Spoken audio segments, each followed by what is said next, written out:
Here to help us break down what we can expect while casting our votes and the process of the sacred act more broadly is Donald Palmer, the Vice Chair of the U.S. Election Assistance Commission. So Donald, I'm really happy to have you on today because the idea of voting, it's something that's so sacred to many Americans. It's so important in our whole system, regardless of where you stand politically. So I want to ask you, in your experience, are you comfortable right now with the process that we have in place to get people out to vote and really participate in our democracy? I am. We have multiple processes of voting, and basically the ballots go to our overseas and military in just about a week and a half. And you have poll workers right now that are preparing to serve in the polling places. The systems have been tested. They've been certified by the Election Assistance Commission.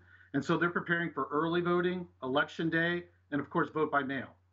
And that's really good to hear because, of course, we want to get as many people out to the polls as possible. And I understand that the coronavirus pandemic may be causing some people to feel a little bit uncertain about going in person. But I just want to kind of get the idea about what people can expect when they do go to the polls, because I want to make sure that people do feel comfortable if they want, that they do take the right precautions. So as far as people who do want to go to their local polling centers, what will that experience look like this year?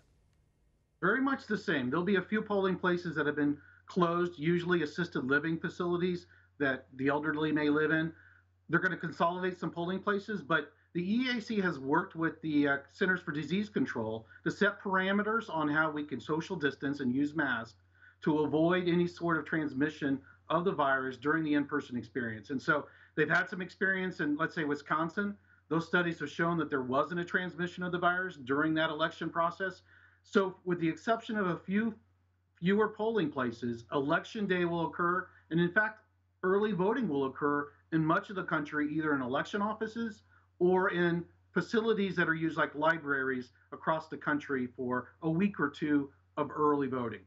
And I know that some of these states, too, have got a sort of practice round, if you will, although I don't want to use that term to make it seem less legitimate. But some of them have been able to hold primaries as of recently in the coronavirus pandemic. So they have been able to test out social distancing, hand sanitizer, masks in some of these facilities. So that is good news on that front as well, because, for example, we looked at Iowa not too long ago, and there was a little bit of disruption as far as getting those results during the caucus. So everybody wants to make sure that the results are as clear as possible, and that we finally get the results at some point, which we'll get to in a second. But you bring up the idea that early mail-in voting or early voting does start in many states. In fact, some even before the first debate. But that does bring up the idea, too, about absentee voting or mail-in voting as well. And I know that it's become political, but I want to put that to the side as well. As far as people who do want to exercise their right to vote absentee or through mail, how should that process look?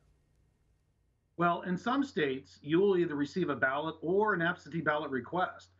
A lot of states have online portals where you can request your ballot. So you could go onto your local county website and request your ballot. It'll be sent to you.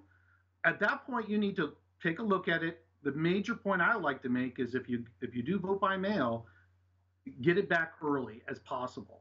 If you wait till about 2 weeks or 10 days before the election, if you decide that you haven't put that in the mail by then, you need to either go vote in person or an early voting site, or you need to take that ballot to the office or call your local election official and say, I've waited too long, I procrastinated a bit, I have this absentee ballot, I'd like to return it. They'll tell you how to return that ballot in a safe and secure manner.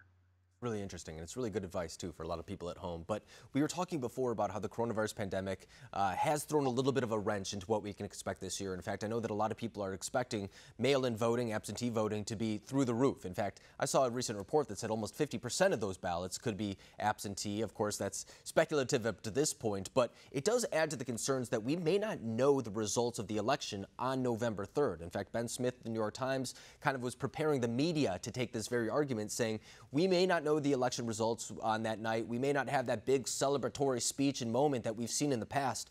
Do you suspect that'll be the case? I think so, but we have to remember a lot of calling a winner has to do with projections.